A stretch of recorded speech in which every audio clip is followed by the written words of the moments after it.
Hai, Assalamualaikum korang Cemas Dapur. Menu kali ni saya nak buat kuih kepek hidung ataupun puteri mandi.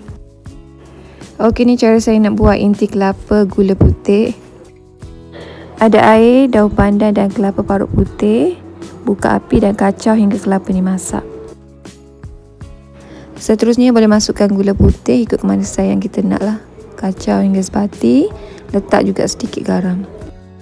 Inti kelapa ni boleh buat dua cara, nak guna gula putih ataupun gula Melaka.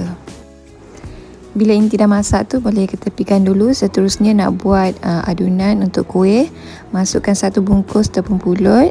Masukkan juga air daun pandan yang dicampur dengan sedikit air kapur. Gaus pati hingga dia menjadi dough. Lepas tu sediakan air panas yang mendidih. Bentukkan kuih, masukkan ke dalam air panas yang mendidih dan biarkan kuih tu masak. Bila dah masak, kuih tu akan timbul.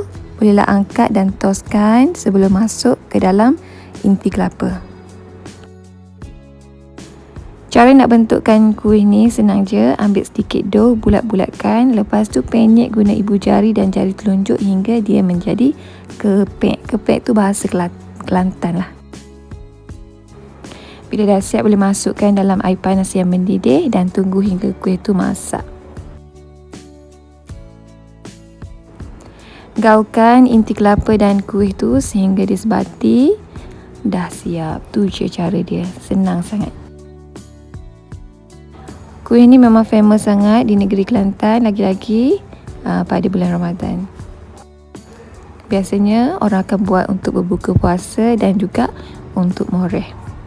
Okeylah korang, itu saja sedikit perkongsian daripada saya untuk kali ni. Thank you korang for watching. Bye. Jumpa lagi.